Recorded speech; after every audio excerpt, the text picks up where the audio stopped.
Welcome, President of the ANC, His Excellency Cyril Ramaphosa, the top 6 officials, panelists from business, and of course you, the distinguished participants. Ladies and gentlemen, I am Sasha Muller, the convener of the ANC Progressive Business Forum, or some of you may know it as PBF. It's a program of the ANC, and under the authority of the Treasurer General, Paul Mashatile, our job is to liaise between party, ANC leaders in government, and business. Our job is really to create a platform of social compact. It is therefore our distinct honor and privilege for the PBF to have been tasked with arrangements for today on behalf of the ANC officials. The ANC top 6 officials are holding this virtual engagement with business, focused on fleshing out the theme as decided by the NEC for the 2021 Unity, Renewal, and Reconstruction in the year of Charlotte Maxeke. Our time for this engagement is crucial and quite restricted, quite honestly. So because we're concluding at 5:30, and we've received an unbelievable, unprecedented amounts of interest from the business community and over 500 questions, the ANC, alive to this interest, and because of the sheer range of topics that's been raised today, has taken the decision to hold an entirely separate virtual engagement on economic recovery. Because by pulling together the two subjects of vaccine rollout and COVID impact, as well as economic recovery, it's just not giving it enough justice. So I'm pleased to announce that the Treasurer General, Paul Mashatile, will host a separate engagement on the 28th of January for business to deal with economic recovery specifically. That date is particularly appropriate as the ANC Lekgotla will have just taken place a few days prior, and I'm sure there'll be lots of interesting inputs there. The PBF will be collating this report, as we said, and this report will become part of this further working document for consultation. The chair for today's event will be Comrade Gwede Mantashe, the chairperson of the ANC, and he will guide you through today's proceedings. So let me give you a little idea of how this program is going to run. The program will follow roughly. We will play a video, following which we will hand over to the chairperson of the ANC, who will then manage the further proceedings, as well as a presentation by President Cyril Ramaphosa, as well as introducing the Minister of Health, Zweli Mkhize. We will have then comments from business associations and then open the floor to the business community to further ask questions. Trevor, I now ask you if you could please play the video. The National Executive Committee declares the theme for 2021 to be Unity, Renewal, and Reconstruction in the year of Charlotte Maxeke. The past year has been challenging for all of us. The coronavirus and its impact has been felt the world over. But the strength of the South African people has always been measured by its resilience and fortitude and the willingness to unite and stand together.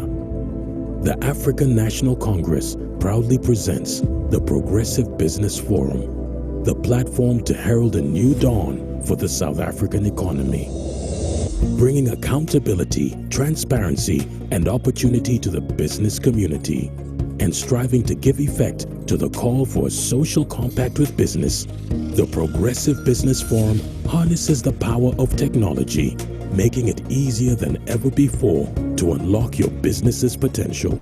As a truly inclusive portal for all, your inputs are now able to reach the highest level of attention of our ANC leadership and government leaders, connecting you to an economic hub bursting with possibilities. It's a new modern look, underpinned by a traditional set of values that puts you, our subscribers, first.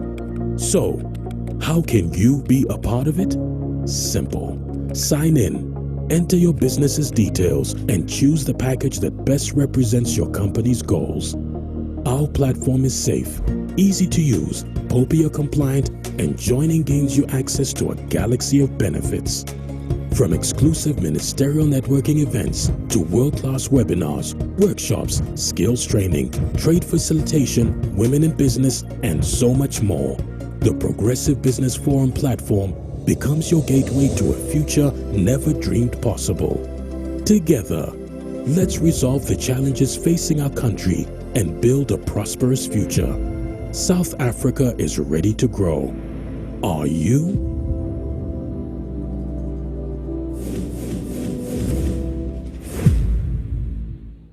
Thank you very much. And we do hope that you'll be able to join and be part of the PBF. I now invite all panelists to please switch on their cameras so our participants may be able to see you and meet you today. And I welcome the chair of the ANC, Gwede Mantashe, to take over proceedings. Thank you. Good afternoon, all members of the PBF. Good afternoon to everyone who's live streaming in to this particular session. Today's session is, as Sasha has explained, is to focus on the COVID-19 rollout issues as well as where we are with the pandemic itself. It is now my pleasure to invite the President of the ANC, Comrade Cyril Ramaphosa, to address you. Good afternoon, Comrade President, the floor is yours. Thank you, DSG. And comrades and friends, we are delighted to have this dialogue convened by the Progressive Business Forum. The PBF is proving indeed to be quite progressive in that it has amassed so many people and has enabled so many of the people to raise so many questions. I believe we've got more than 500 questions that people would like us to address. We welcome this opportunity, and we are holding this webinar in the midst of the second wave of the coronavirus pandemic, driven by a new variant of the virus, as we've heard it being called 501v2. We hear that the rate of transmission is far greater than before, and the number of infections is much higher. And as a result, many people are having to be hospitalized throughout the country. Now, since the outbreak of the pandemic in our country in March last year, the country has been presented with a number of difficult choices. Our immediate response was obviously to protect lives. As advised by the experts, we immediately initiated a national lockdown, which brought our economy to a virtual halt and confined people to their homes. And in this regard, much as it was a horrible thing to have to go through, we have to applaud the people of our country for the discipline that they displayed during this period. And the lockdown itself was intended to avoid a spike in infections. It was aimed at flattening the curve so that we would have time to prepare our health infrastructure to manage the anticipated surge. And it was effective in achieving its objectives. And we were able to see a number of objectives that were achieved, including keeping the transmission low, but also uniting our people. In addition to saving lives, we also took steps to protect livelihoods. The livelihoods of our people that had been shattered by COVID-19 through the lockdown measures that we had imposed. And the sad part of it is that a number of people, up to 2 million people, have lost their jobs. We also responded as government, as led by the African National Congress, in introducing social and economic relief package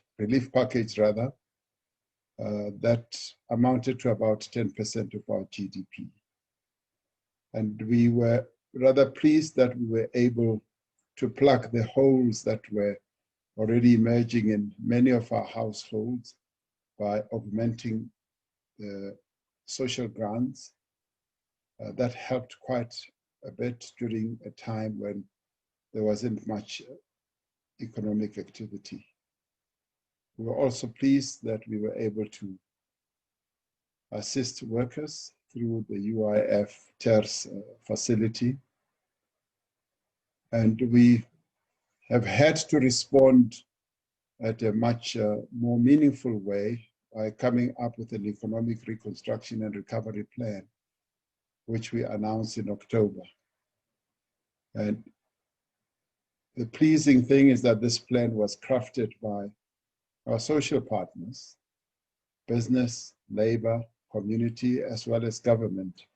And the ANC was really the spirit behind it all, in that the ANC discussed exactly what needed to be done and the new recovery that we needed to embark upon.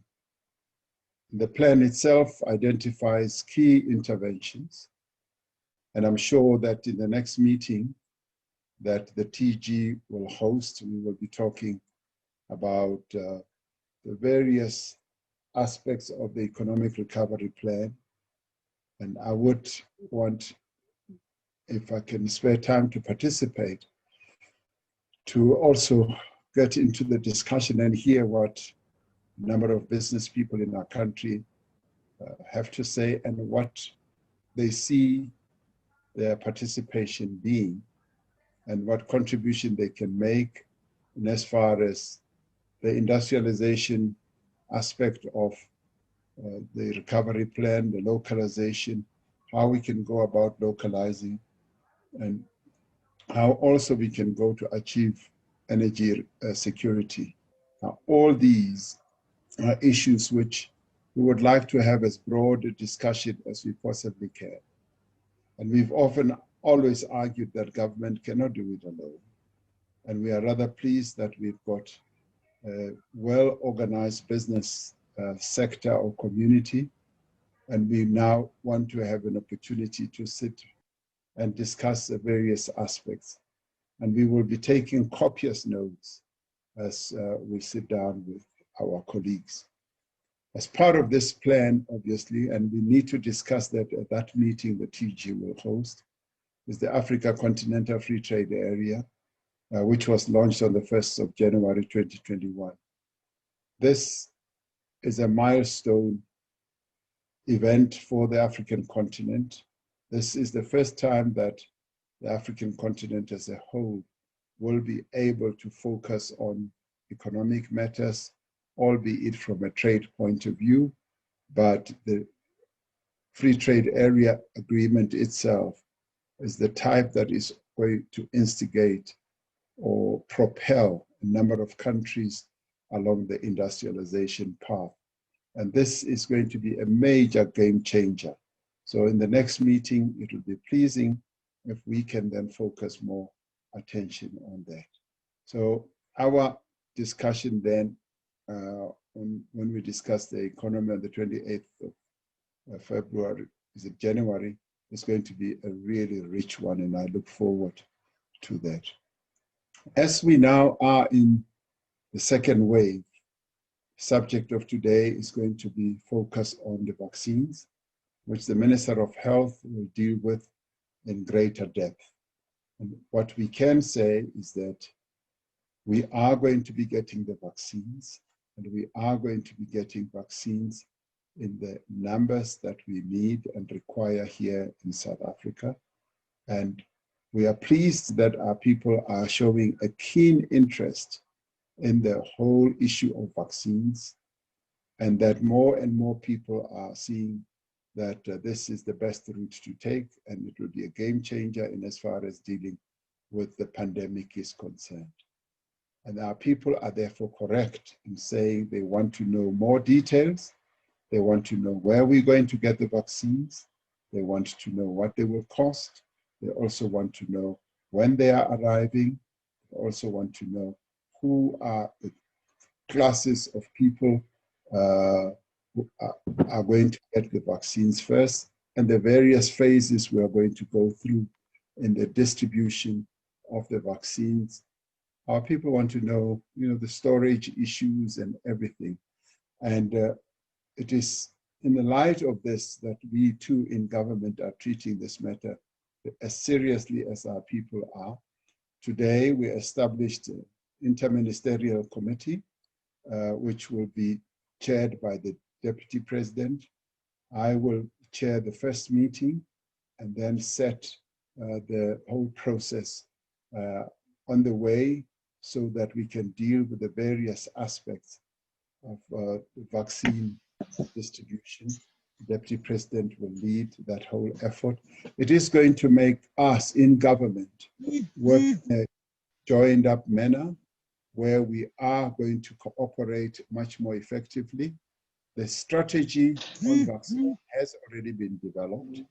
What the IMC will be dealing with is the actual mechanics of ensuring that the whole process of distribution of the vaccination process is well done, and various key departments in government that have to do with these matters will be participating effectively, and we are treating it in exactly the same way as we treated many other major manifestations or events in our country.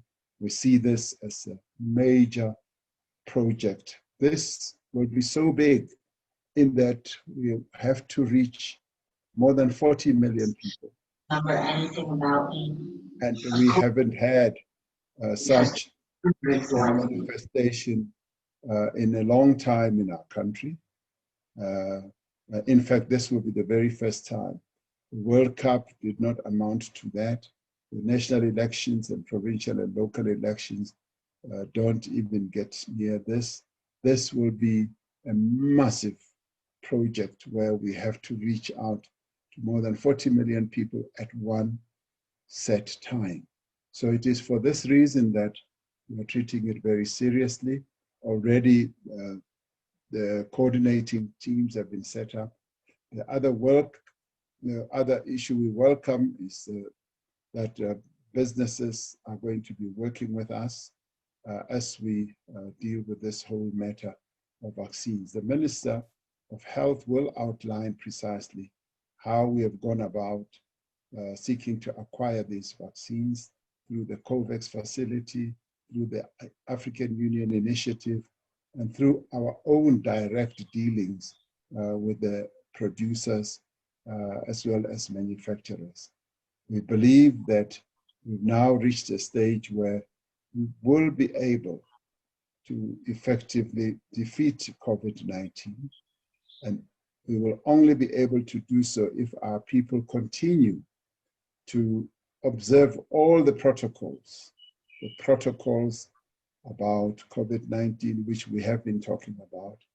But the vaccine is going to be a major boost to our efforts in fighting COVID-19. Some people have raised issues about the financing thereof, and finance is not going to be a problem because we will be able to pay for these vaccines as we order them. So I believe that the tasks that we now have to focus on are really fourfold for us as the African National Congress. The first one is to defeat COVID-19, and we will be talking about some of the strategies that we are embarking upon to defeat COVID-19. The second one is the economic recovery process, which we are going to deal with on the 28th under the meeting that will be led by the TG. And the fourth one is the renewal and the unity of the African National Congress so that it can be a properly strong engine to deliver on the economic recovery as well as to defeat COVID-19. And the fourth one is how we are going to create a better Africa and a better world. And already our country and indeed the ANC is at work in ensuring that we do many things that are going to create a better Africa and a better world. Comrade Chair, with that, I think we've got the scene set for us to engage with our people in this discussion, because it is an important platform that you have created, and we welcome it with both arms.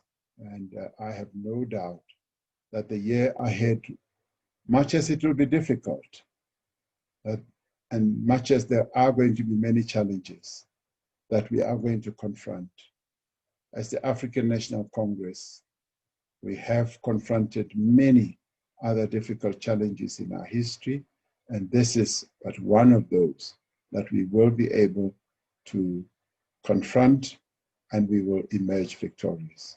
Thank you very much, Comrade Chair.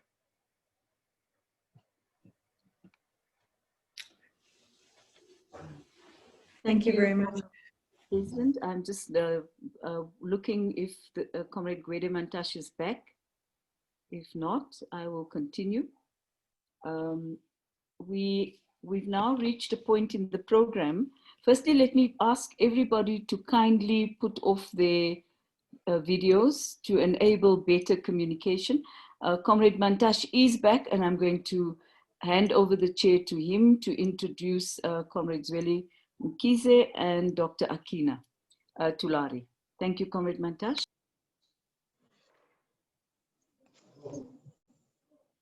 I thought you would take it beyond that point.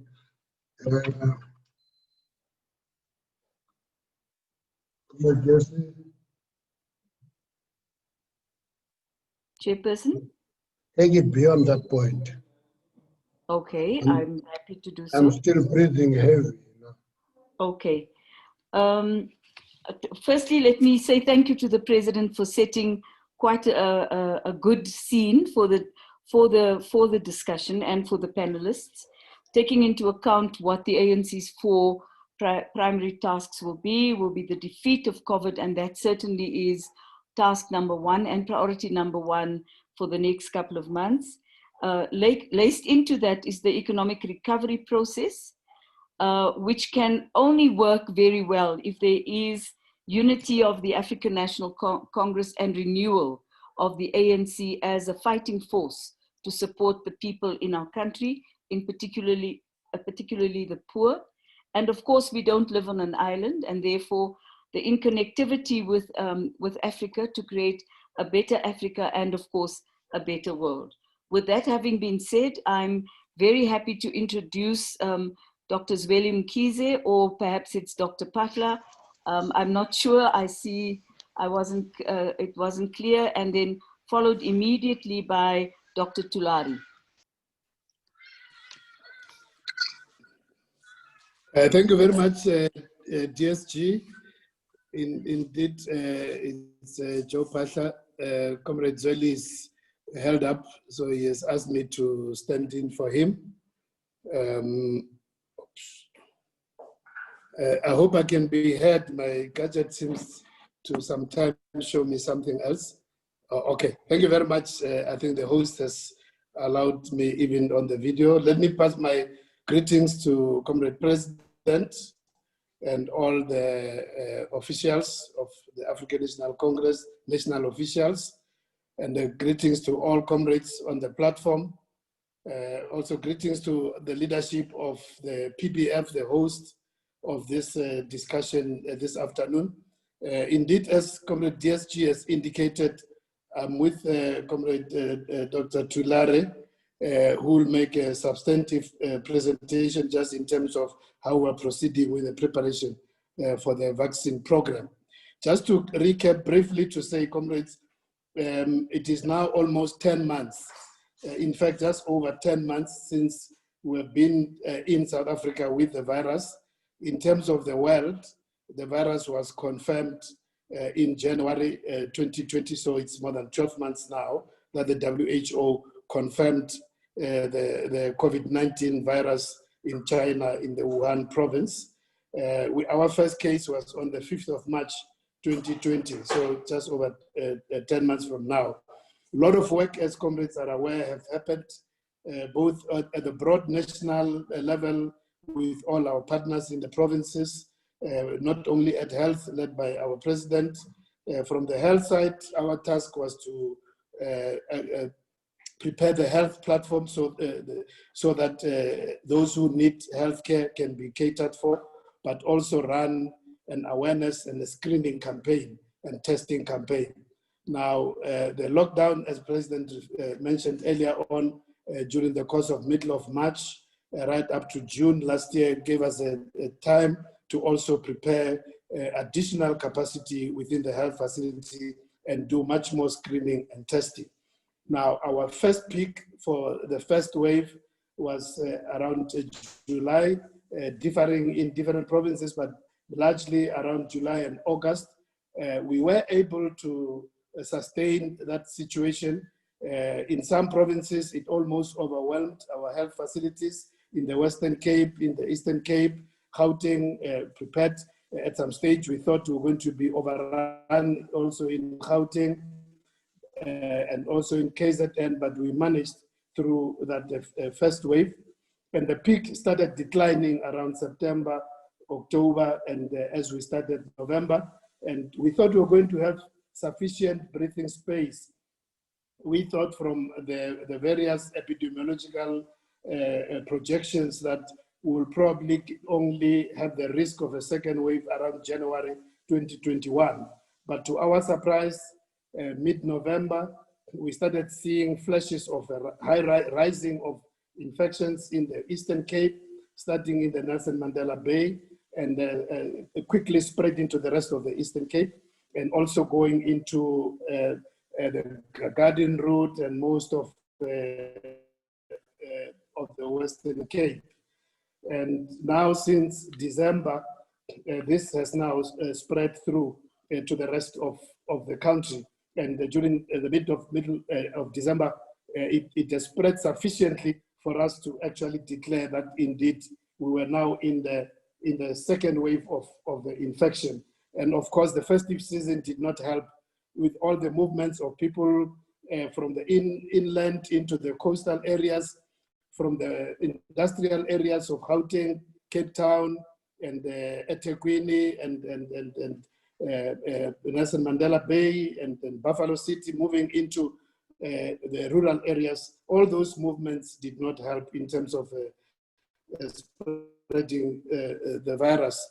In terms of how we have progressed at the current moment, can I just ask Dr. Thulare just to go back to the curve, which depicts quite clearly the way in which, as we now got deeply into this second wave.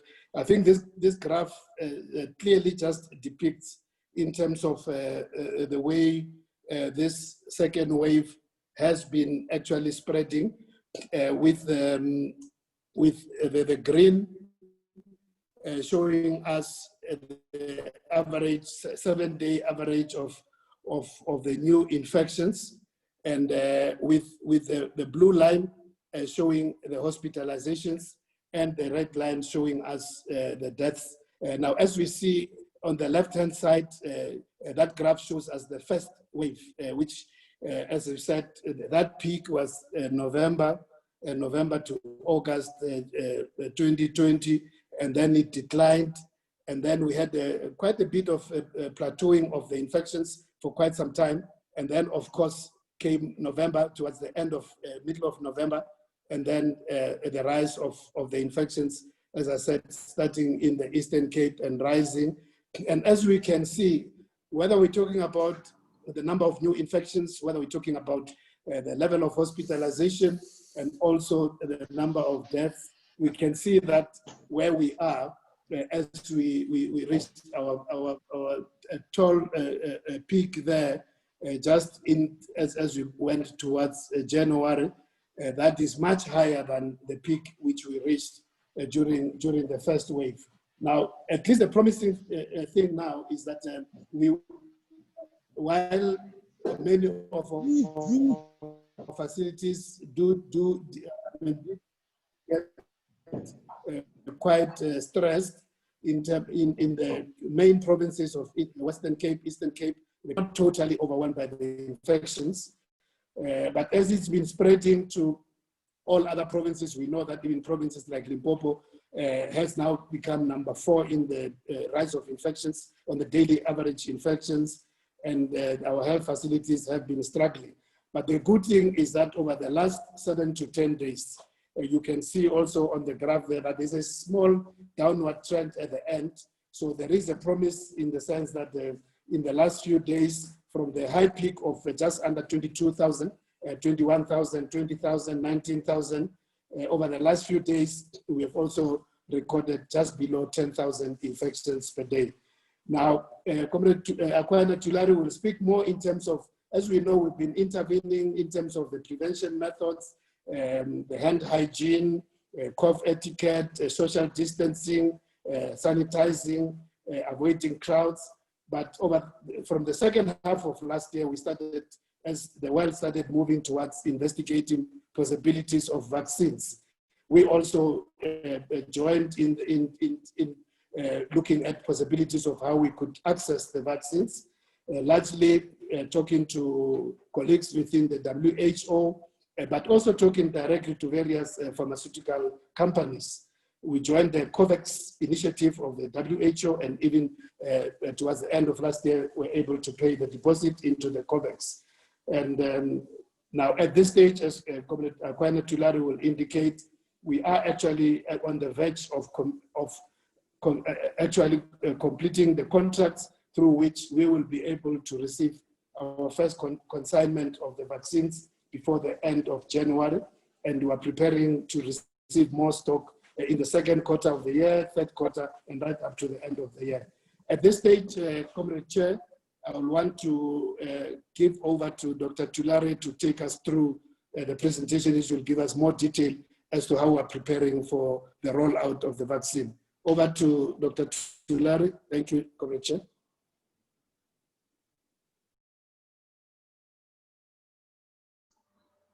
Thank you, Comrade Chair, Comrade President, the National NOBs, comrades and colleagues, thank you very much.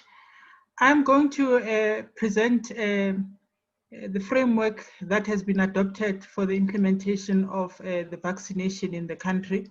And the framework consists of 5 pillars. The 1 pillar is on governance, on communication, on how we are prioritizing and allocating the vaccine, including on distribution and issues around administration and safety and effectiveness. We touch briefly on some issues around regulation, and then we also touch briefly on some issues around budget consideration. I'm not going to go very deeply into the issues of budget and finance, and I can just touch on it briefly here to indicate that the COVID vaccine is regarded as a public good, and financing is going to be mobilized from multiple sources, but predominantly from the fiscus, and there will be some other mechanisms of supporting the budget through participation of, for example, medical schemes, and also through the participation of business sector in providing support to the budget.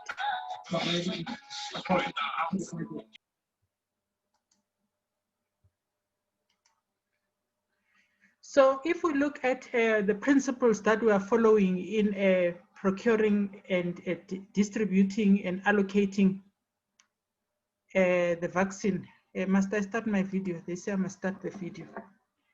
We are looking at a vaccination in order to prevent morbidity and mortality in our communities and to achieve what we call herd immunity or population immunity, and to prevent ongoing transmission.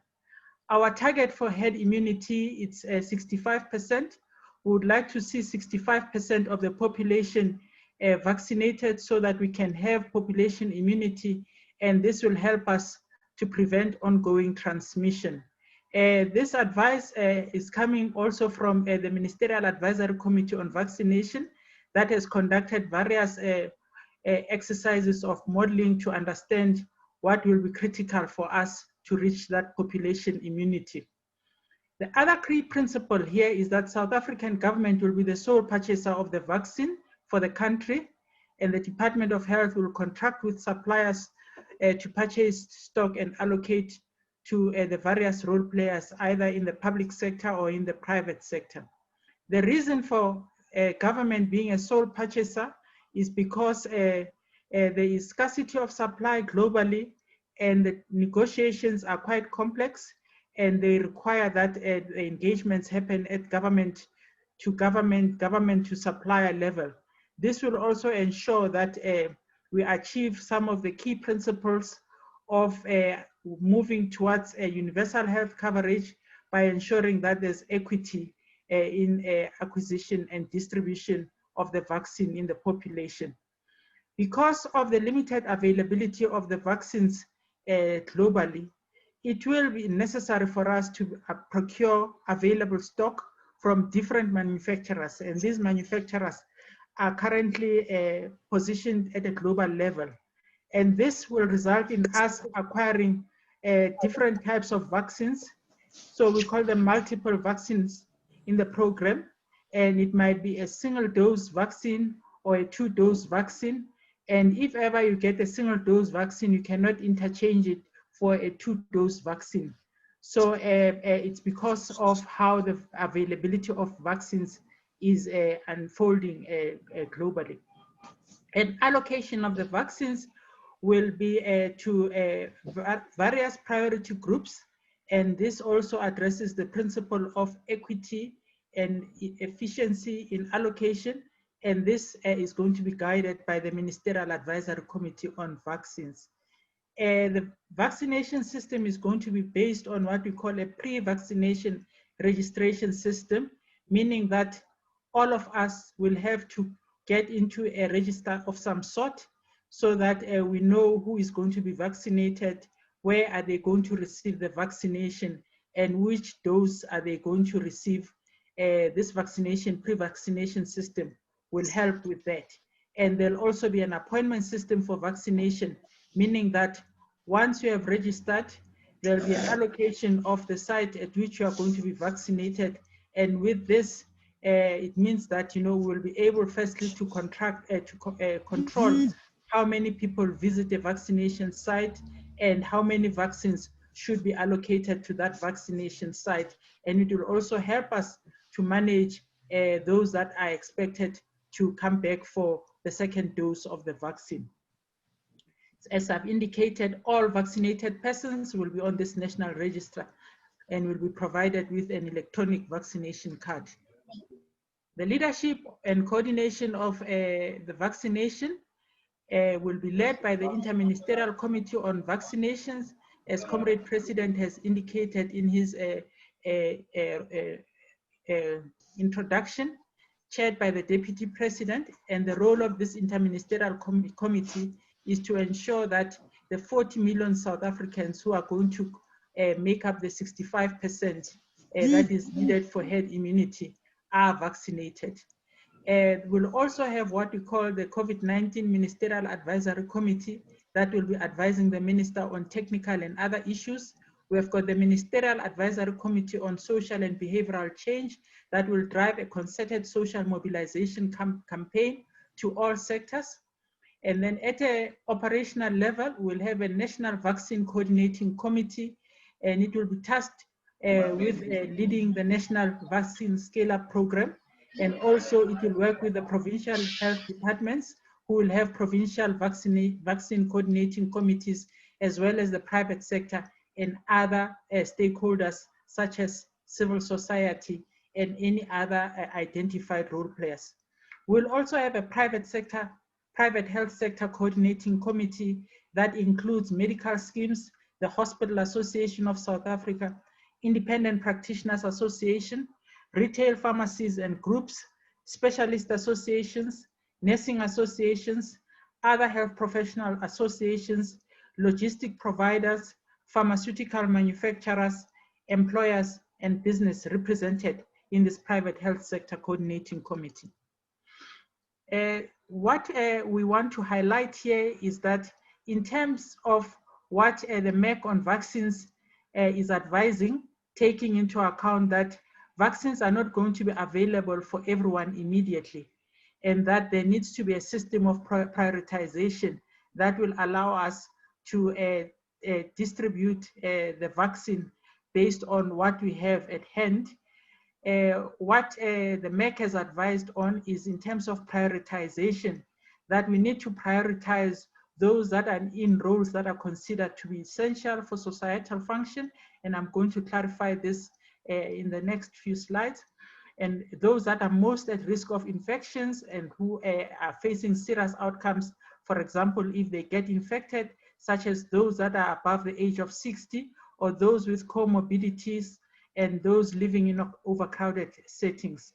We also look at those that are at most risk of transmitting the virus to others as one of the categories that are going to be prioritized. In terms of how the vaccination is going to be conducted in line with prioritization, we are going to have 3 phases. Phase 1, which is going to be starting towards the end of the month, beginning of February. It's where we are going to be looking at healthcare workers in all their permutations, whether they're in the Department of Health, whether they are in the military health services, whether they're in correctional services, in all their permutations, whether they work for the municipalities. And we are targeting a population of 1.25 million. This will also include traditional health practitioners that are also in contact with people who may be infected, or they may also be posing a risk of transmitting the virus if they are not vaccinated. Phase 2 is going to include what we call essential workers and persons in congregate settings, such as those that are in homes, in correctional service facilities. We are going to be looking at persons who are above 60 years. We are going to be looking at persons above 18 years, but who have got comorbidities. And those are the numbers that we are looking at. And then in phase 3, we are going to be looking at other persons that are above 18 years of age, and the target population is about 2.5 million. And then in breaking down further, who are the healthcare workers, the categories, we look at category 1, those that are conducting aerosol generating procedures, meaning those that are working in ICU, in theater, who are using monitoring, working with ventilation machines, and those that are taking specimens for COVID. The second category is those that are in direct contact with known or suspected COVID-19 cases. Those in contact with patients is category 3, and those with some limited contact with patients. And this category 1 to 4, we call it category of those that are in contact with patients. And then category 5 is those that are not in contact with patients. In phase 2, we have indicated that it will be essential workers, people in congregate settings, persons above 60 years of age, and persons older than 18 years with comorbidities. Just to highlight that essential workers would include teachers, police officers, persons in the military, people in the mining sector, and in the security industry, retail food, funeral undertakers, banking, essential municipal and home affairs, border control, and port health services. In congregate settings, we are looking at prisons, detention centers, shelters, and care homes. In addition, people are in hospitality and tourism industry, and those that are in educational institutions that are also regarded as at a risk. And then comorbidities include those that have got HIV, tuberculosis, diabetes, chronic lung diseases, renal diseases, obesity, etc.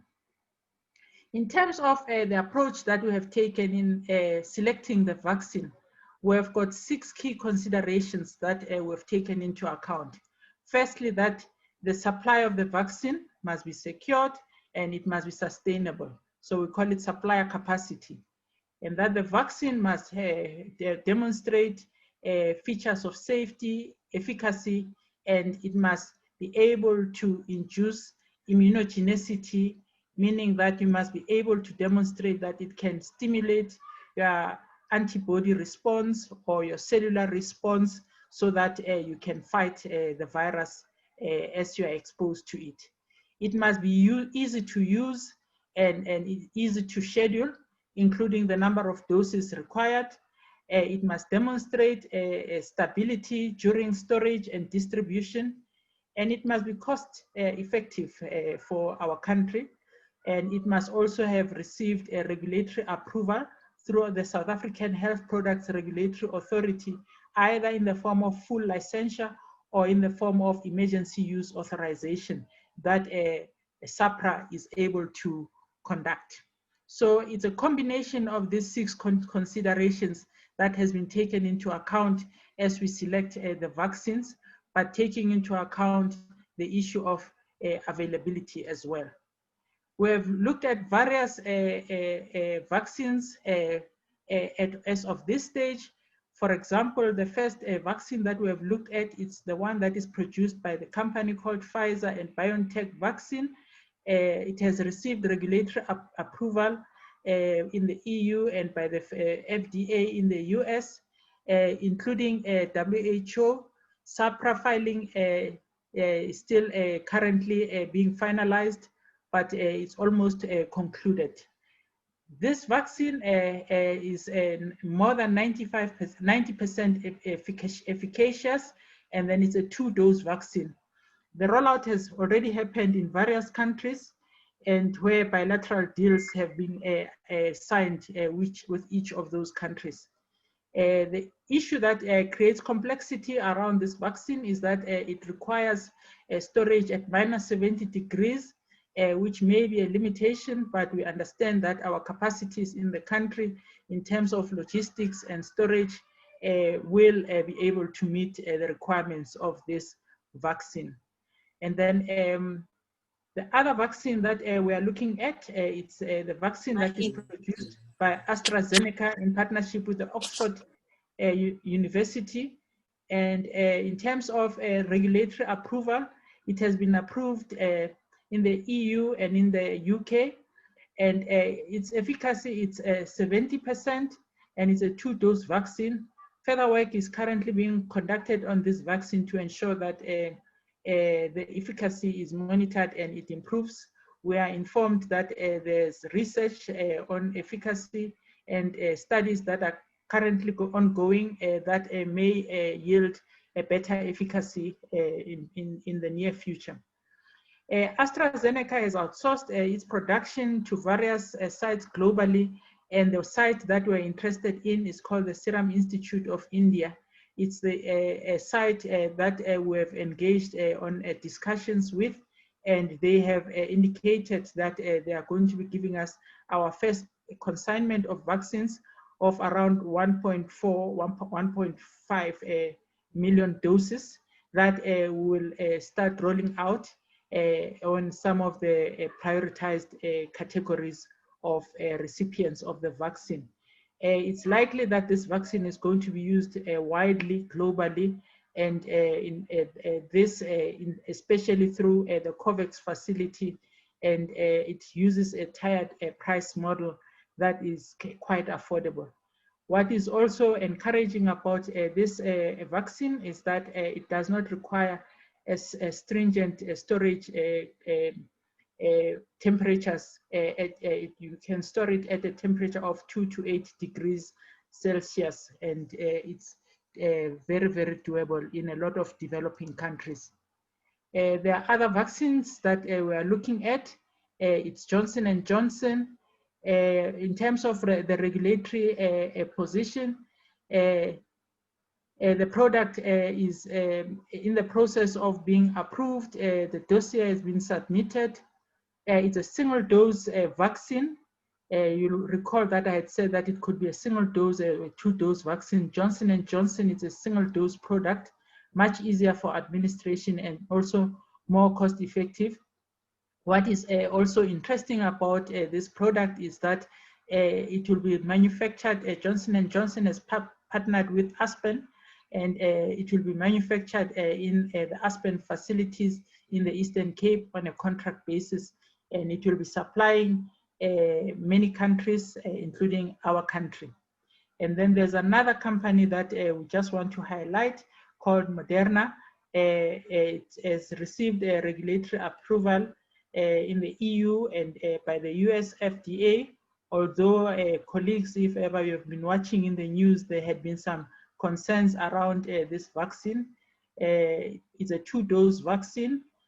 Storage is at -20 degrees Celsius, and they do not have an office here in South Africa. And we don't know if ever there's an intention by this company to submit their dossier to SAHPRA for evaluation.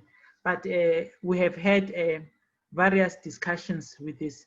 Just to also indicate that our discussions with some of these companies that I have highlighted started as far back as September, and the discussions were quite intense. There are lots of conditionalities that these companies required, but we think that, you know, we're at that stage where we have had some breakthroughs, especially with AstraZeneca, as I had indicated, and also with the Pfizer vaccine, where at an appropriate time, the announcements will be made on how much progress have we made in these.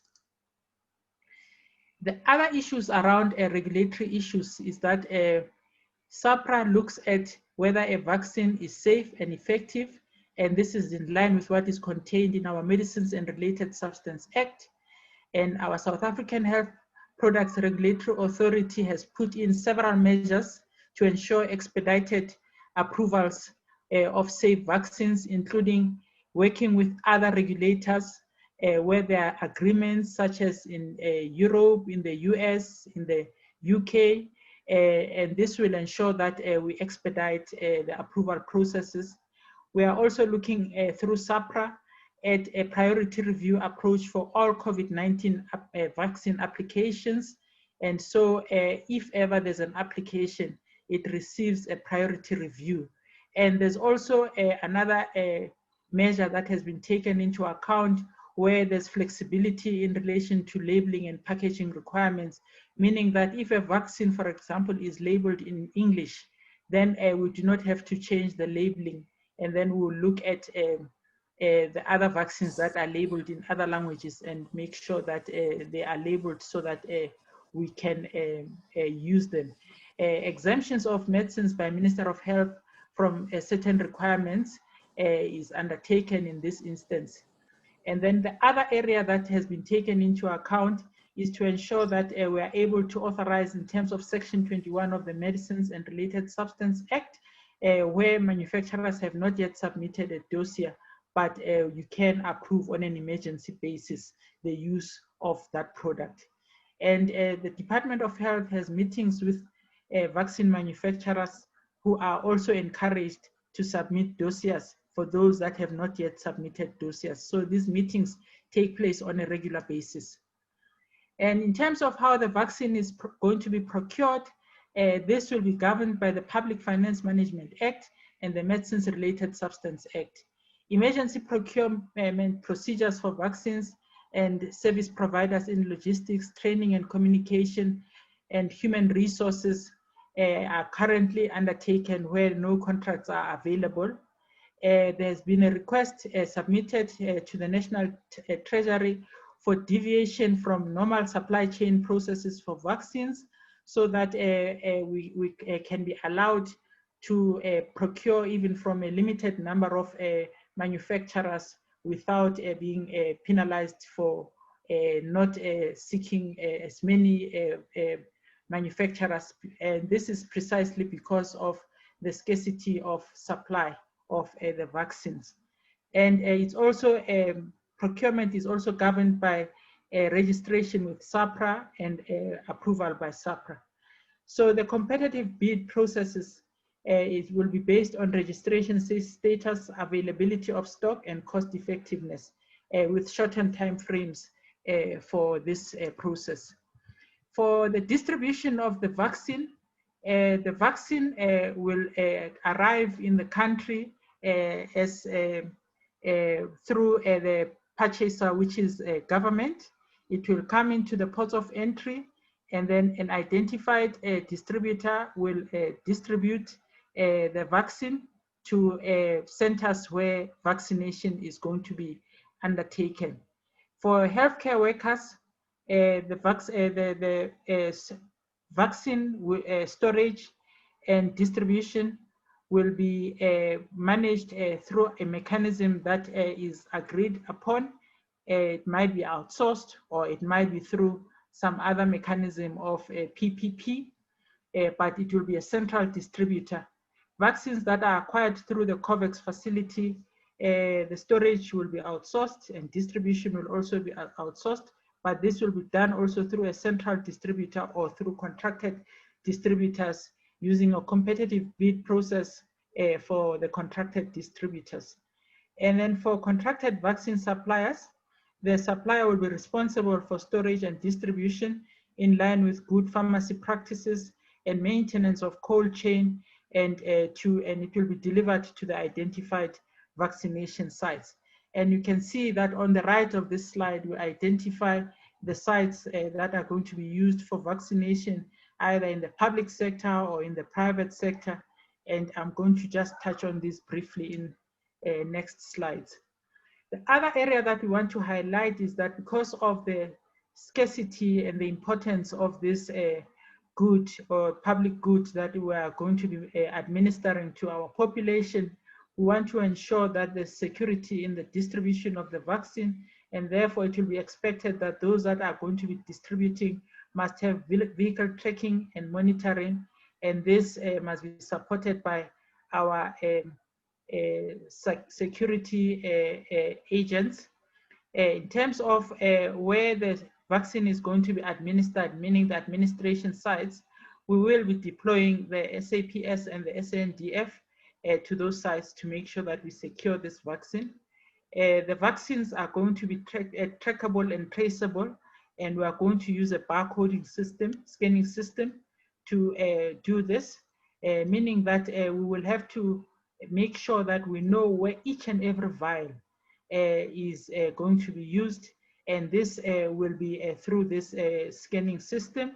And what this also implies is that as it is distributed to the various sites, we would know how many vaccines have gone to a site and how many vaccines have been used and how many vaccines have not been used. So it's through this data verification system that we are going to be employing.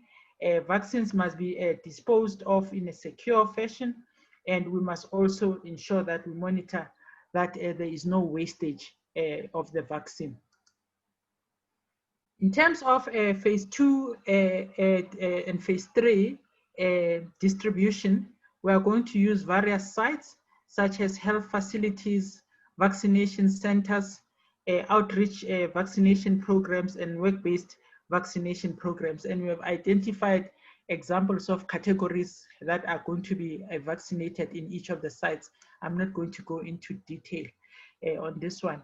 There's a need to balance vaccine rollout with ongoing provision of essential services. So what we are implying here is that we do not want to see the vaccination program impacting negatively on the other services that are to be provided, whether it's childhood illnesses, maternal services. They have to be maintained. And what we are also looking at is to ensure that health facilities and the outreach teams will shift to providing services to other target groups as well. And vaccination centers instead will be required to play a larger role so that additional sites of vaccination can be established. This may include in pharmacies, independent or pharmacy groups, in mass vaccination centers in urban areas where we can either vaccinate individuals or groups, and other settings that will be identified. What is important is that these sites are going to be required to register and to be accredited for compliance with cold chain and other requirements for vaccine distribution. And what is also important is that in terms of the administration of the vaccine, we want to ensure that the safety essential considerations form an essential component of the administration program, and they underpin the acceptability of the vaccine. We want to ensure that there's vaccine confidence and that people are confident in the vaccine that is going to be administered, and that we are going to do this through transparent and effective safety surveillance and causality assessment. We are putting systems for this, including the electronic reporting system to collect some variables required for adverse effects for vaccination, for immunization. It's a system that we use even for other vaccines, but we are going to be elevating this so that we can monitor any adverse effects that may result out of administering the vaccine. The SAHPRA is going to implement what we call a yellow vaccine card system that is going to be adapted for our country for active surveillance of the vaccination program. There is another system that they are going to implement called the Med Safety app for electronic reporting of all adverse events following immunization as a method for passive surveillance, and it will ensure availability of reporting tools and reporting lines, which would facilitate what we call causality assessment. I am expanding on this because I think in the questions, there was some questions that related to whether we're going to be monitoring the adverse effects of vaccination. What I also want to indicate is that for the vaccination program, wherever we are going to be vaccinating in the sites, there will be teams of health professionals that will be ready to manage any adverse effect that may arise out of vaccination, including ensuring that there's resuscitation kits and there's the appropriate skill that can ensure that we do not subject the population to adverse effects unduly, and if ever there are adverse effects, they are managed immediately and actively. The surveillance system will enable data sharing between the various role players, including SAHPRA, Department of Health, and the WHO. And what is needed in terms of the data that we're going to be collecting to monitor the vaccine uptake and coverage and prioritization, planning, safety monitoring, and vaccine effectiveness studies is a system that we are implementing. And this system is called the Electronic Vaccination Data System, and it's in the process of being finalized. It will leverage off existing systems which are currently deployed and implemented at scale, whether it's in the public sector or in the private sector. And this electronic vaccine data system will support collection and provision of the following information. Firstly, patient information, including demographics, number of doses, health establishment information, the name and type of facility, the vaccine administered, in line with also what I had identified previously on the coding. This coding will give us the manufacturer, the batch number, etc. And it will also provide us with safety information as part of the pharmacovigilance plan, what I called the adverse events following immunization, and a record of vaccination issued to individuals where appropriate. So this system is already in the process of being developed, and we're working with various role players to ensure that this system is deployed before we start with our first vaccination program, expected towards the end of the month or beginning of February. And the data, I'm not going to be delving too deep into this slide, but just to indicate that the system will have a dashboard, and this dashboard will be viewed on a daily, weekly, and monthly basis to give us the information that we are collecting. And also importantly is that we have to have a very effective communication and demand creation plan that will ensure a coordinated effort in communicating issues around the vaccine, ensure that all eligible groups receive the vaccine with confidence, that all people get the correct information, and we manage the misinformation, disinformation, myths, or misconceptions. We also manage through communication hesitancy of the public and provide correct, consistent, and timely information on the new vaccines in terms of availability, safety, and timelines.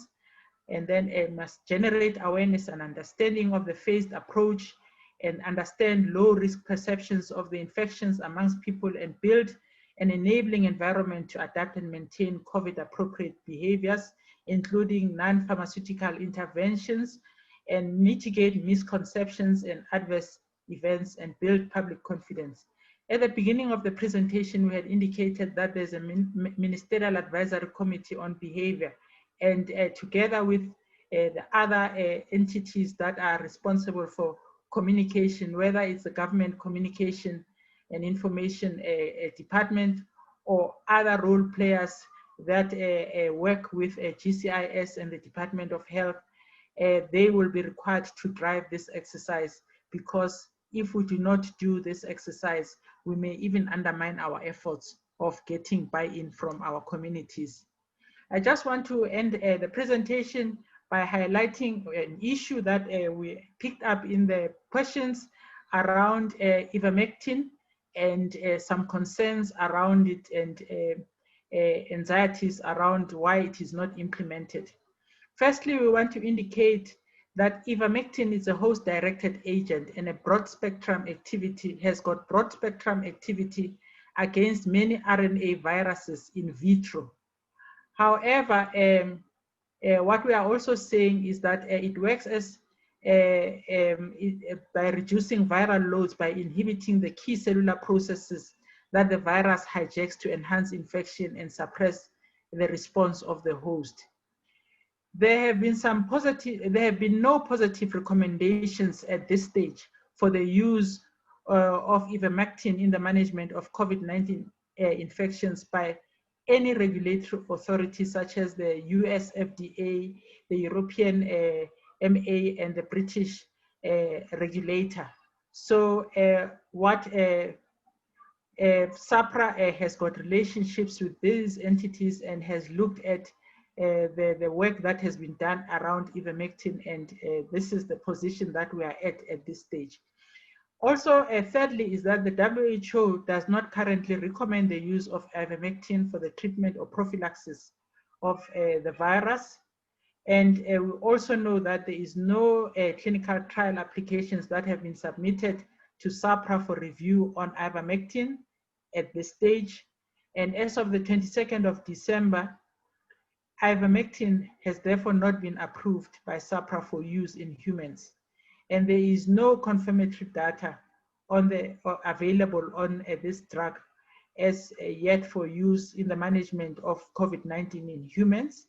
And in terms of the safety and efficacy of this agent, there is no evidence at this stage to support the use of ivermectin.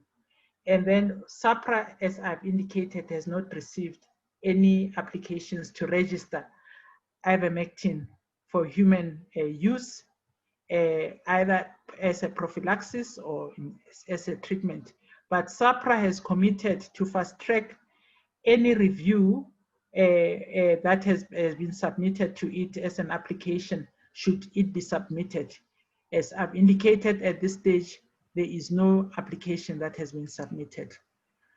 And SAHPRA is encouraging and supports well-designed, ethically approved scientific studies, and will continue to evaluate any emerging peer-reviewed publication or data on the use of ivermectin for the treatment of COVID-19. And what SAHPRA is aware of is that according to global clinical trials that have been registered, there are few trials that are currently underway in Egypt, where there's 1,370 subjects, Brazil 857, USA 740, and Japan 240. And SAHPRA is monitoring how these trials are currently unfolding, and at the appropriate time, when there's sufficient evidence, they will pronounce on their view of the clinical trials.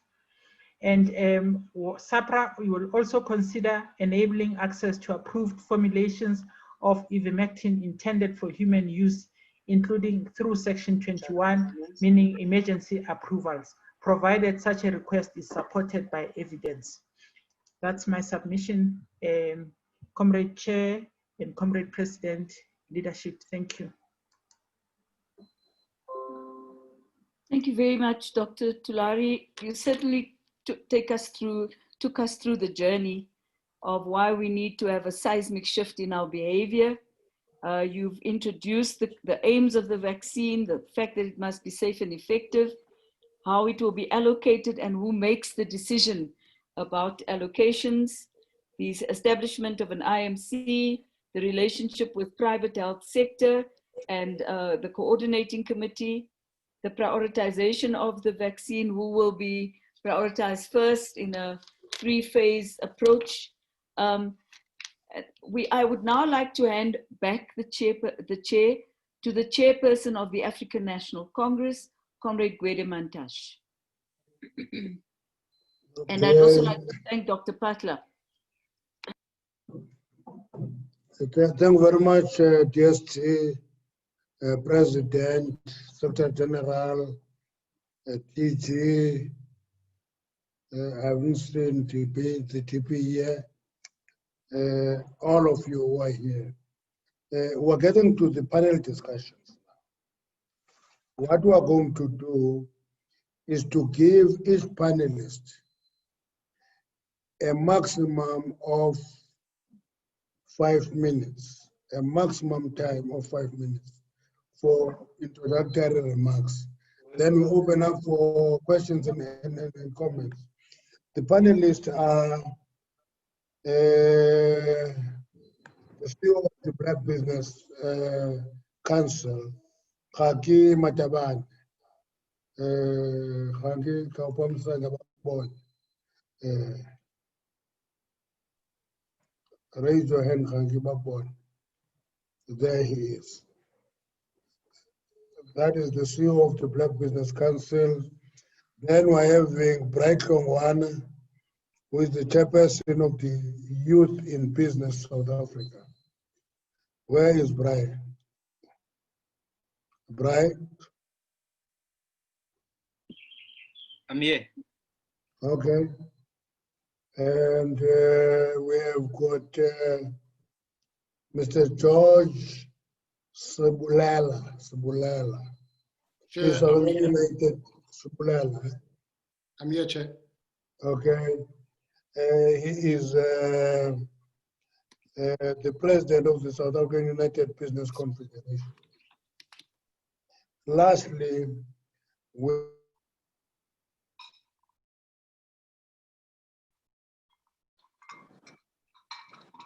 is the president of African Women Chartered Accountants. Afternoon, Chair. Well, as a board. Chair, you should see me up on the screen. Oh, okay. Those are the 4 panelists. Sabaniga in that order. Ngaki, just put your grabs in the first 5 minutes and agitate all of us to raise questions after that. It's an opportunity. Thank you very much. Thank you.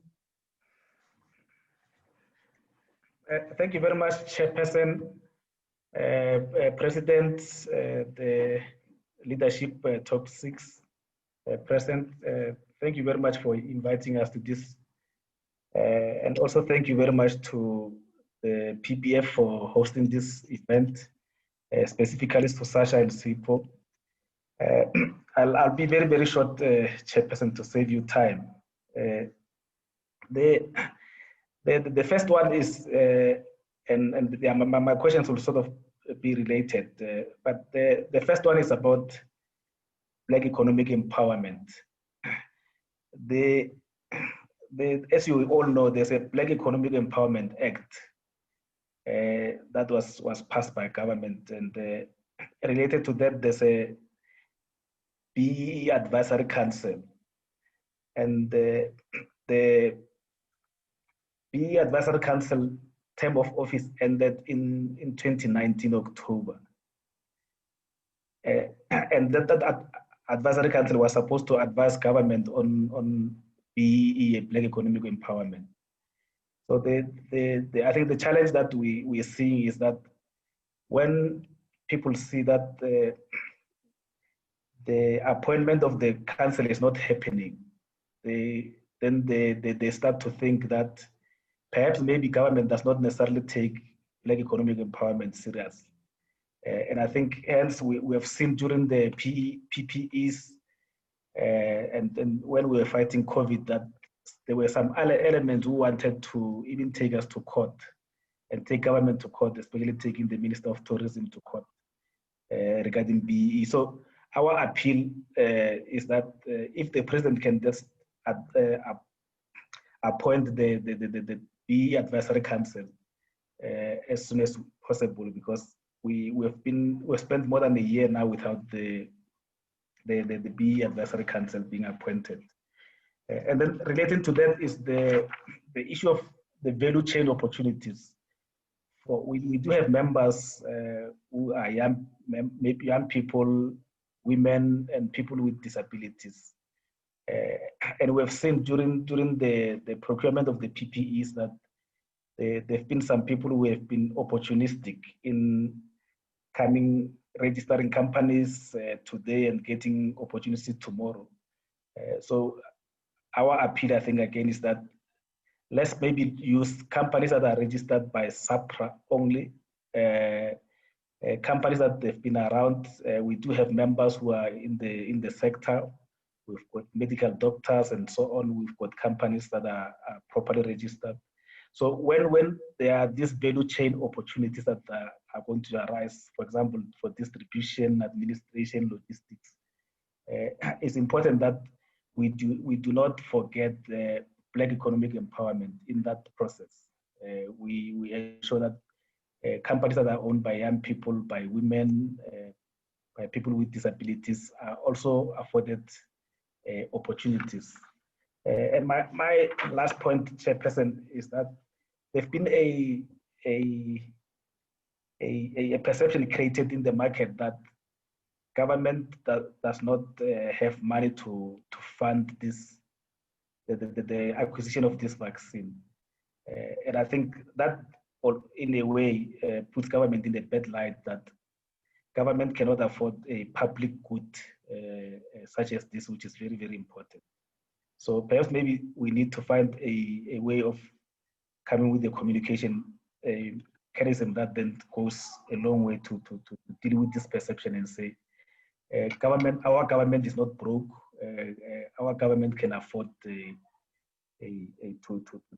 provide a vaccine for everyone, and then let's then deal with that perception so that people must have confidence in government, that government has got enough resources to provide public good for all of us. Thank you very much, Chairperson. Thank you very much, George.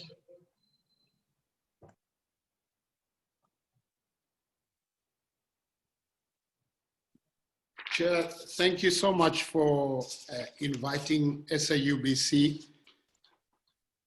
The president of the ANC, His Excellency Cyril Ramaphosa, and the office bearers of the ANC, it is indeed a great pleasure to communicate and talk to you today.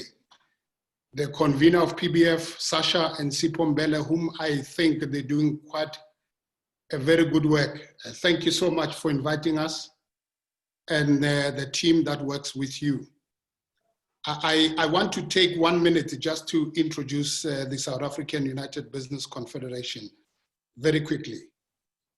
We are a confederation that is made up of over 66 member associations, over 900,000 businesses. We export over 20 billion goods on behalf of South Africa, export goods in many other countries of the world. We employ over 6 million employees.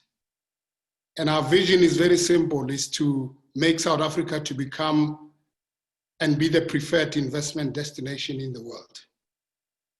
Second thing, the goal of SAUBC is none other than to contribute to the self-sustained development of our beautiful country, in ensuring that the majority of the lives of our citizens is bettered. And we know those majority of those people.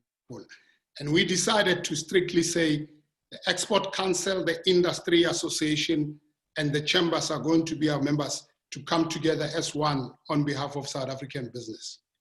Now, I need to share, after listening to a detailed presentation from Dr. Tulare, which I thought is very well thought. I, however, want to share with the leaders of the ANC that we have the elephant in the room that we have to deal with very quickly. The current representation of NEDLAC is something that we have to consider very quickly if we have to deal with challenges such as the COVID and so on and so on. Because unless we believe that the NEDLAC as it sits from 1994 until to date represents the majority of the business, then we have a problem. Because we can't talk to the few and think that we are dealing with the situation. The more inclusive it becomes, the better all of us who are committed to make South Africa to become a better country, we are sitting around the table and be able to deal with this situation. And I echo the sentiment of our president, our lovely president, when he says, the economic recovery plan was crafted by all social partners. In our position as we sit today, we say, no, we were not part of that social discussion. And this is one of the largest business organization in the country.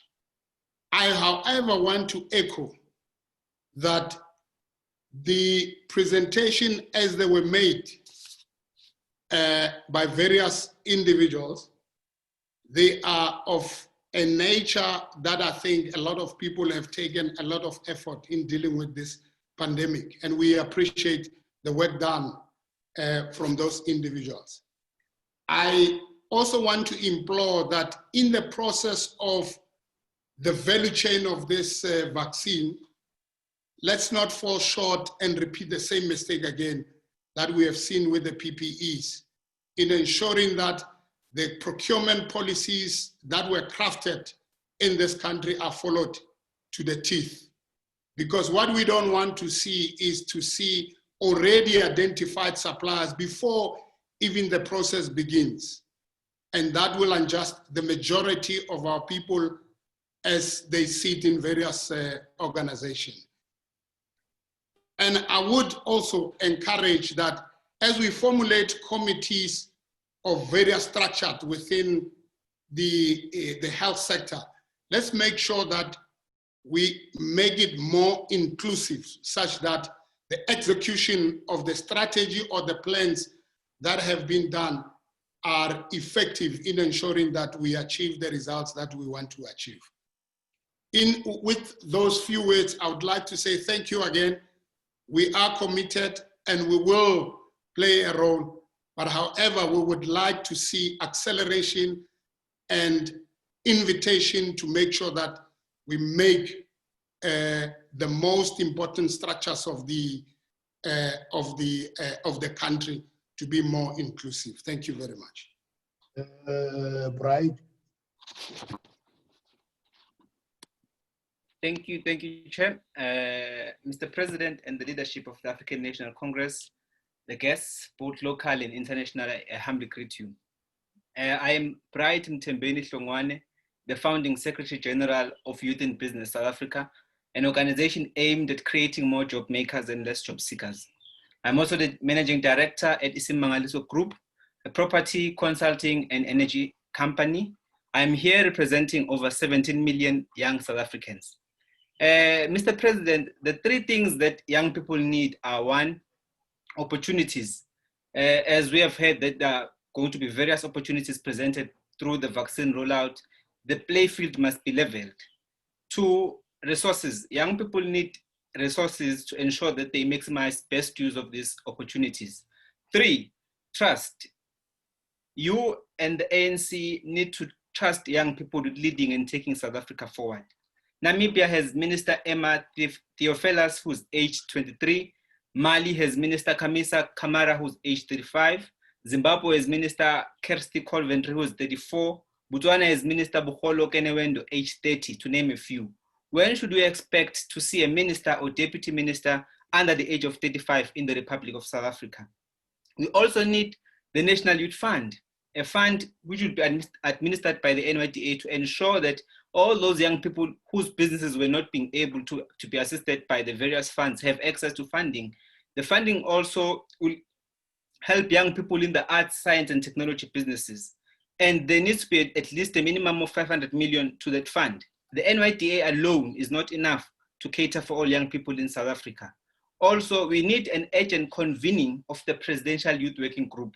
The young people need a platform to share their thoughts, opinions, and ideas on fighting COVID-19 and rebuilding South Africa. At YIPSA, ours is to ensure that young people build thriving, sustainable businesses that make a significant contribution in the South African economy. We cannot do that without the support of government, business, and civil society. Also, on the 1st of June 2020, we wrote a letter to your office. Unfortunately, we never got a response. The letter emphasized on 3 things. 1, we must move from a mere consultation to participation and empowerment. 2, we must institutionalize youth participation. 3, there must be a promotion of broader inclusion of young people. We cannot talk about sustainable development without the inclusion of young people in decision-making circles. There needs to be a strong investment in young people. And when we give young people political weight, negotiating muscle, and real influence in the world, they will create a better future. They all say nothing for us without us. In conclusion, Mr. President, the entire top 6, the young people have asked me to share this with you, that 1, they are capable, they are very skilled and capacitated. 2, they are ready, available and standby.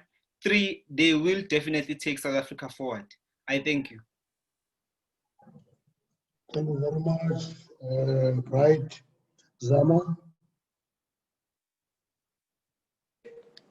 Thank you, Chair. To the President of the ANC, Comrade Cyril Ramaphosa, the top 6, the PBF conveners, Dr. Thulare, for a very informative presentation, the attendees online with us today, I greet you and I say good afternoon.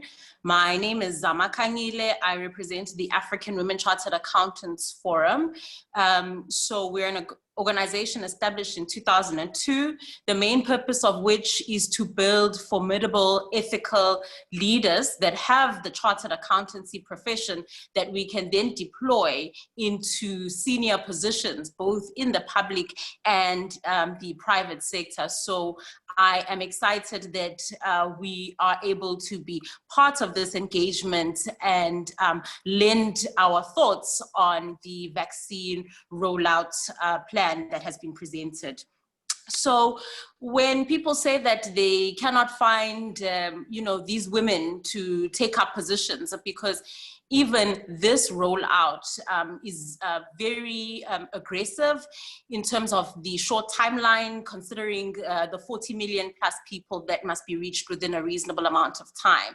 And the coordination and oversight over such activities, ensuring transparency and compliance with corporate governance is going to be key, so that we restore public faith in what government is doing in the healthcare sectors, and we're not marred with scandals that we see or saw rolling out from the PPE rollouts at the beginning of the pandemic. So in short, what I'm saying is that the AWCA has these women. People say they can't find Black capable females to crowd in at the table or to borrow in terms of their minds and their thinking in terms of innovative ways that we can take South Africa forward. We say we debunk that. We have a database that is rich with a lot of women that are ready to put their services in the public sector. Chairperson, in my day job, I'm a fund manager at one of the government agencies, being the National Empowerment Fund. And what I've realized around this is that there are a number of opportunities in terms of the value chain in delivering and rolling out the vaccines. So it would be important to make sure that Black business owners are part of these value chains, and more so Black female entrepreneurs are included in this rollout. And one would imagine that these entities themselves would face some working capital constraints and perhaps have some capital requirements in order to support governments in this public-private partnership in rolling out the vaccines. So I urge government to think about how really we can think innovatively about the type of funding mechanisms that will allow Black entrepreneurs to participate, because the vaccine rollout in itself is a business activity. There's finances involved, and wherever there's a rand to be spent, you want to see that a meaningful portion of that is going to Black people and also to Black females. So with that being said, we put our hands up to support the government in their rollout, being led by the ruling party, being the ANC. What I wanted to put forward and challenge also to our leaders who are listening in is the reaction of rolling out this plan and buying it and importing it, just like we've seen most of the PPE purchases were imported, is quite disappointing. Whilst we have to do that as a short-term measure to ensure that we don't lose more lives of our South Africans, I urge government to think around a long-term strategy about investing in venture capital and making sure that we've got the critical skill set within South Africa and we develop our own IP around healthcare so that we are more responsive and not so. Thank you. Thank you, Sasha. Will you be fielding questions? I will, Chair. Thank you. Please do that. We have quite a few questions that have come through, in fact, over 117. Many of these are related to the economy and economic recovery. As mentioned before, we will be having a separate engagement on that on the 28th of January. Don't worry, your questions are noted and they will be kept. This specific engagement is on the vaccine rollout and the economy regarding to that. So we've picked some of the questions around that. The first question is from Anderson Gubahi. The slide, and I imagine this is to the Deputy Minister of Health, the slide on the vaccine rollout on its bottom end shows that it was adopted from the US Department of Health. This is worrying because SA dynamics and social factors are different to the US. My question is, why are we adopting a US methodology on the vaccination program and not adopting our own tailor-made program in order to meet our own challenges?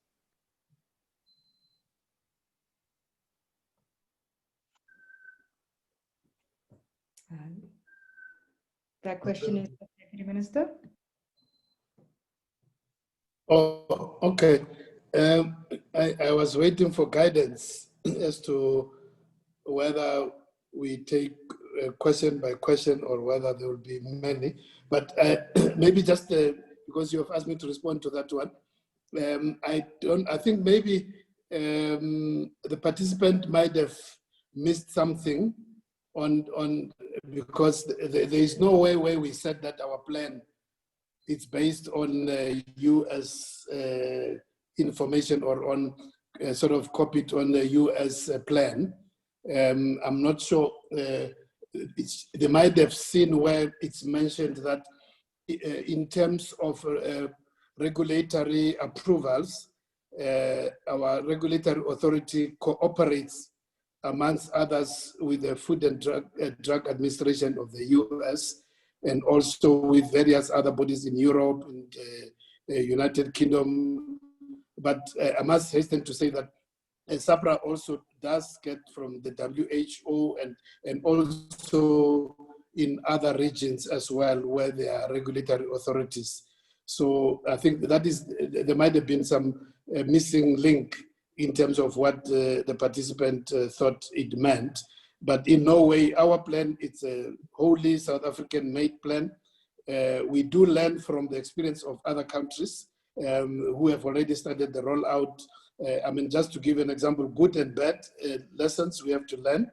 If you look at the US, I mean, at some stage, the US distributed over 20 million doses of vaccines, but at some stage, only about 4 million of those had actually reached the recipients. So, I mean, those are some of the lessons which we are learning as we prepare our own platform. But otherwise, our plan is wholly based on the conditions of South Africa. And I can assure the participant that in no way are we influenced by, you know, whatever plans were made in the US and any other country. Thank you very much. Thank you, Minister. We will also take your advice and pass a few questions on. We have some questions regarding the opportunities for small business.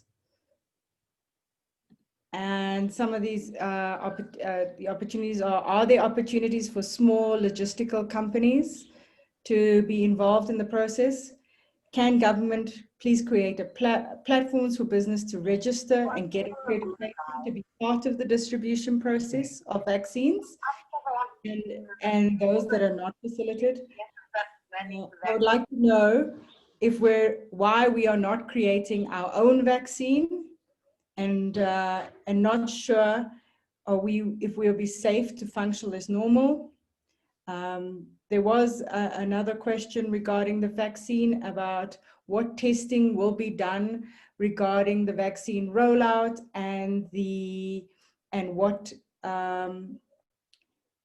and how is the state assisting domestic business to establish capacity for production? I think the Minister would be best to answer this question.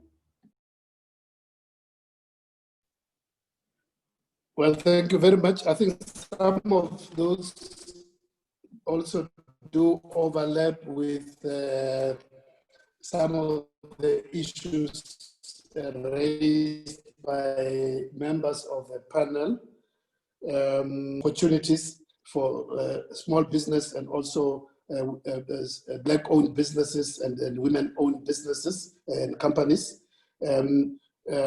As Dr. Tulare indicated in the presentation, there are definitely going to be opportunities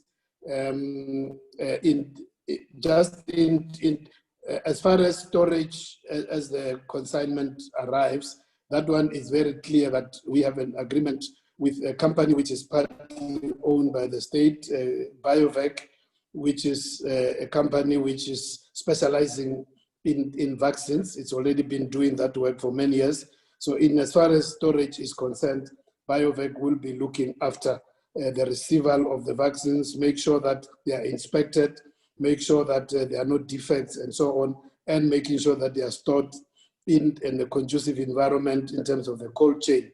But clearly in terms of the logistics of distribution, as Dr. Tulare indicated, where possible, because of the cold chain requirements up to a certain level, possibly, for instance, up to a province or up to a district, we are going to try as much as possible to have that as part of the contract of the supplier to maintain that cold chain. But it will not always be possible. Some of the suppliers may only want to commit up to the main storage, and from there, we probably have to get our own logistical arrangements.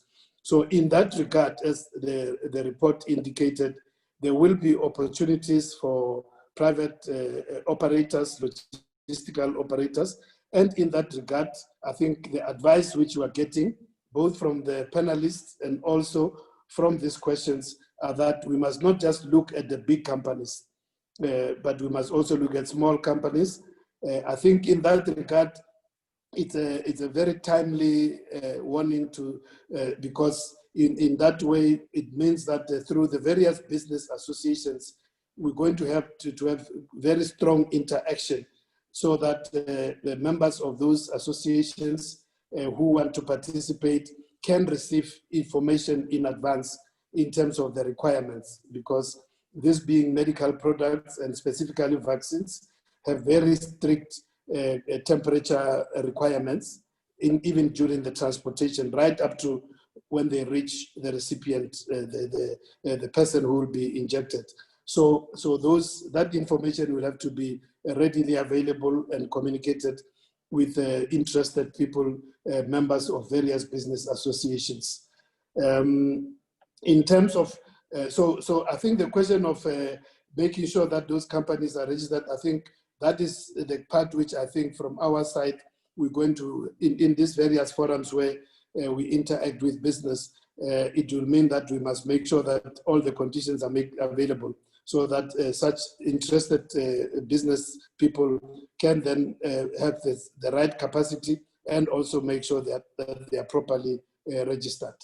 In terms of creating own vaccines, I think the President has also touched on this on a number of occasions, that even today, that at the end of the day, at the present moment, we're relying on what is available from other countries, but we're very conscious of the fact that as we will be procuring, we should also be creating capacity in South Africa for our own scientists and manufacturers, pharmaceutical manufacturers, to actually be assisted in research and in gathering all the information and capacity, so that going forward for the COVID-19 and also for other diseases and pandemics which are still going to come, we can have our own capacity to produce the vaccines.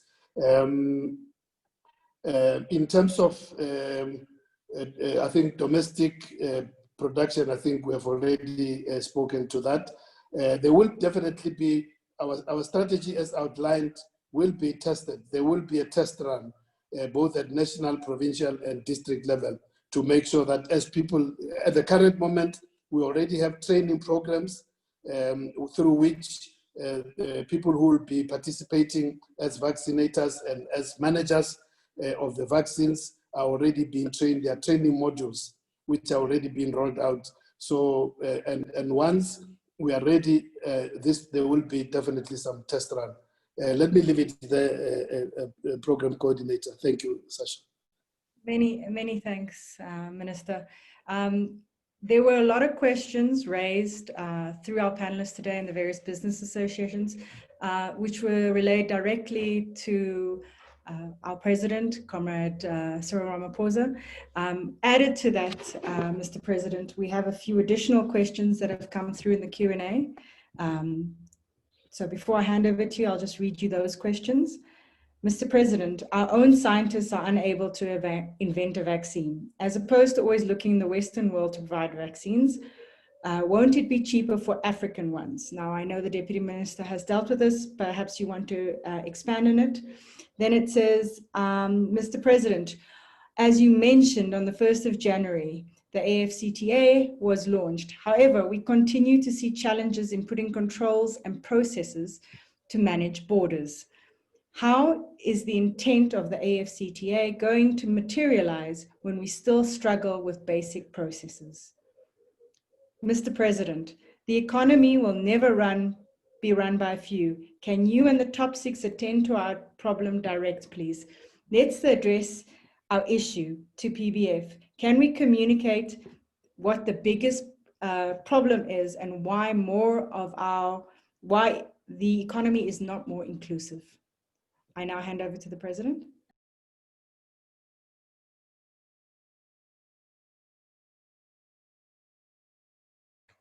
Thank you. Thank you, Sasha. Let me thank everyone for the questions, and the questions are so many, and we need more time to be able to go through the various issues that people would like to have answers to. The issue of having African solutions to African problems is an overriding one, which we've been harping on all the time. And sometimes we tend to look at it more at a political level and as far as solving the continent's peace problems. But I believe the time has now come for the continent to extend this slogan to everything else that we do on the continent, including our own scientific innovations, our own scientific capability. The continent is blessed with a lot of clever people. The human capital on our continent we are well endowed, and we now need to focus more on harnessing that capability and making it work for the continent and creating that environment across the continent in every country for that talent to surge to the fore. Starting with our own country, I held a meeting with a few of our scientists, and we are going to have a further meeting with many more scientists where we are going to put out the challenge to our scientists about having to focus on the challenges that the continent faces. We've been advised that we are going to be living in a world that has more and more pandemics on an ongoing basis. And therefore, our continent cannot just be standing by and sitting by and watching various countries importing medicines, vaccines, and PPEs and what have you from other continents. We now need to wake up and make our own, and where support is needed from government. Government should not only give the support, but should also create a conducive environment. Right now, necessity should be the mother of invention.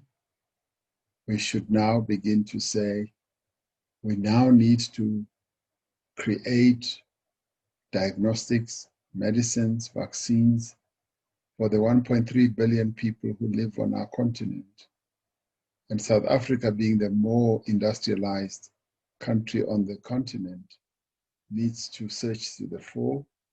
And it is for that reason that we would like our scientists to begin to focus on how we can live up to this promise that the continent has always had. This is the time for us to come up with real solutions for the problems and the challenges that our continent is facing. So we now need African solutions, African medicines, African vaccines. And if there ever was time for us to do so, this is the time. The AfCFTA, as I was saying in my initial input, is truly a game changer for our continent. When it gets underway, as it has now gotten underway, it is going to have teething problems. It is going to be difficult in a number of areas, but we should never be discouraged by difficulties. We should never be discouraged by impediments. We should, as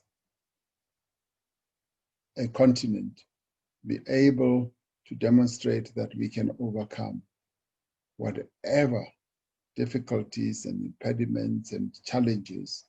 And those challenges that we have, we should find ways of solving them. It is going to be a period, I believe, of going through teething problems. But the fortunate part is that South Africa had the business class in South Africa had become accustomed to exporting goods, indeed, and services to many countries on the continent. Our businesses have spread themselves very well, and they should be regarded as pathfinders to those others who should follow. And I would say that those who have not yet done so need to learn from those who have gone before them there needs to be, if you like, an Africa trade forum where South African businesses get together and discuss how best they can exploit the benefits that can flow from getting our continent to surge ahead. This is the time, and we should all utilize the opportunities that we have. Now, the other question, which I may not have caught very well, spoke about communication. Communication, yes, we do need to communicate much more vigorously. Our communication has been a little bit on a low par. We need to communicate, and not only communicate about vaccine and everything else, but certainly about the vaccine, so that we can get more and more of our people to be willing to take the vaccines. And I agree completely that our Black businesses should participate effectively in the vaccine rollout. There are going to be opportunities. There are not going to be a plethora of opportunities as I see it, because the channel is a government which purchases, and thereafter, I guess the distribution is going to be the area where we are going to be able to maybe find opportunities. And this is where businesses, business forums, business organizations should need to get together, and so that we can look at the contribution that they can make. We want to support, yes, Black businesses. Somebody did say that they were bemoaning the fact that we have not appointed the Black Economic Empowerment Council. We are in the process of doing that. It's been happening at the departmental level, and so has the issue of the Youth Council, and that too, I've called for those two to be brought to the fore, so that I can then go ahead and appoint them, because they are absolutely needed at this point in time. This is the year when we want to champion more the recovery of our economy, and I guess we will talk more about the recovery of the economy at the next meeting, when I would want us to delve into some depth in the economy, but go beyond just the broad economy, go into the sectors of the economy, look at the various sectors that are the real engines of economic growth, and see how Black people can participate and what role they can play. And that, in my view, will be the game changer. Sometimes we talk in broad terms about the economy. We now need to go further deeper into exactly what makes the economy work and function. And we now need to look at the role, the participation of Black people in all those areas of economic activity, and see how best we can get Black people to participate. So this is the year when we should be able to do that and move the needle of economic empowerment for women, for young people, and for Black people broadly, so that we are able to say a few years down the line that yes, the empowerment of our people is now becoming a reality. Thank you, Comrade Chair. I thought those were the answers that one could put forward. Thank you.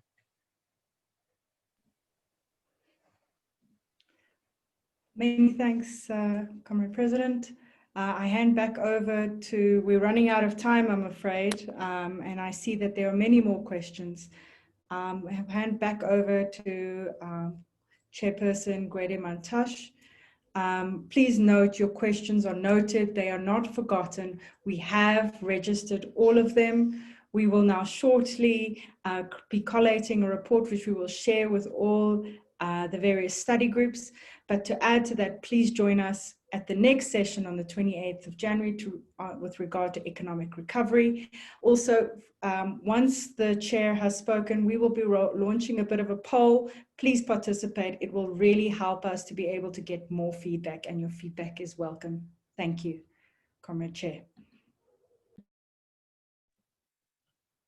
Thank you, Sasha.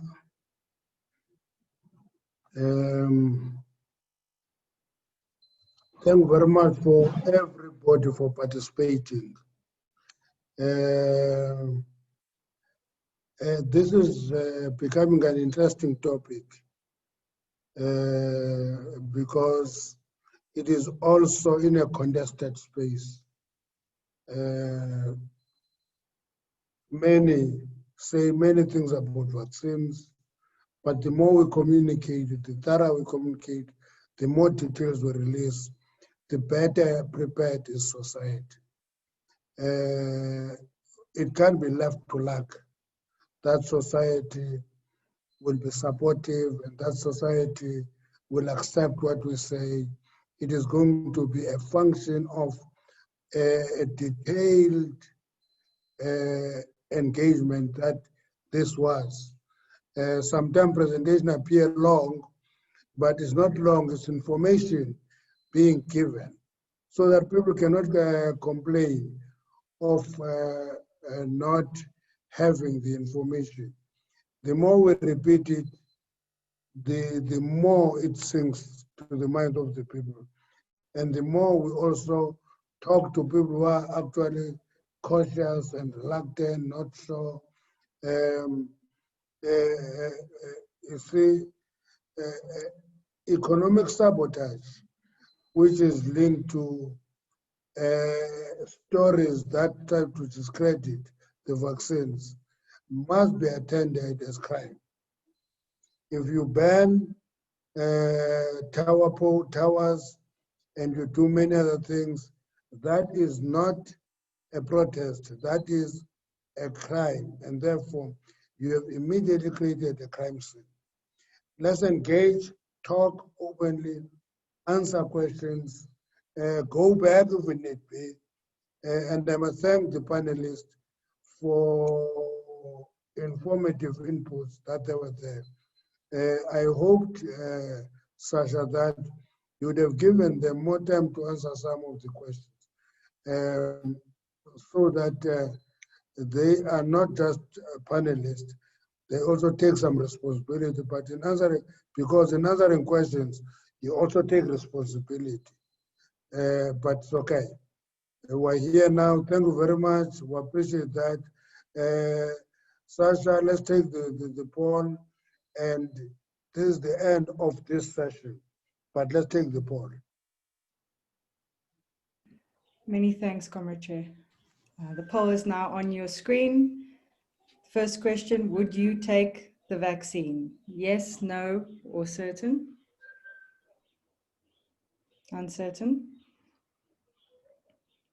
Again, everybody, while you're answering those questions, for those of you who don't know the PBF is mandated by the ANC to be the liaison between the party, ANC leaders in government, and the business community. We've been around for 15 years.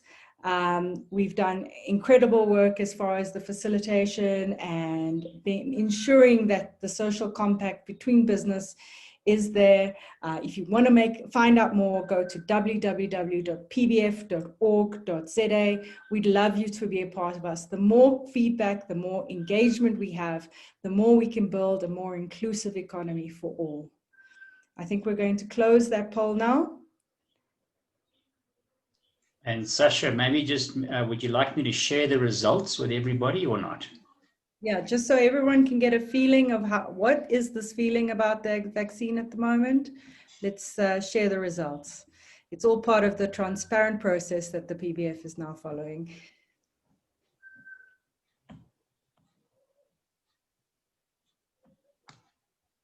Okay, so the results should be there. So more than 50% would take the vaccine. Only 13% say no.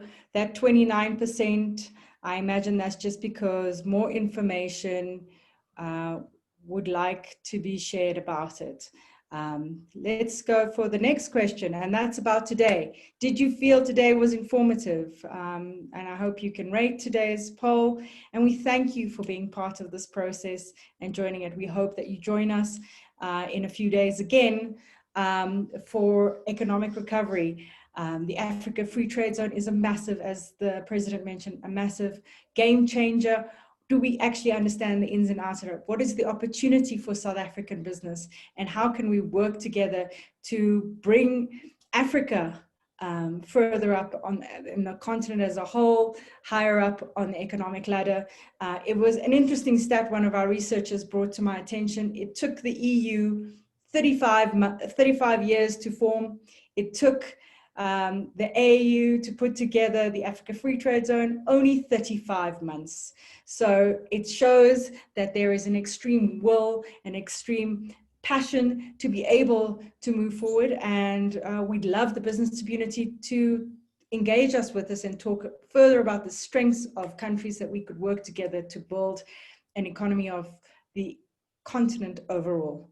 Thank you for today. Please continue to send emails.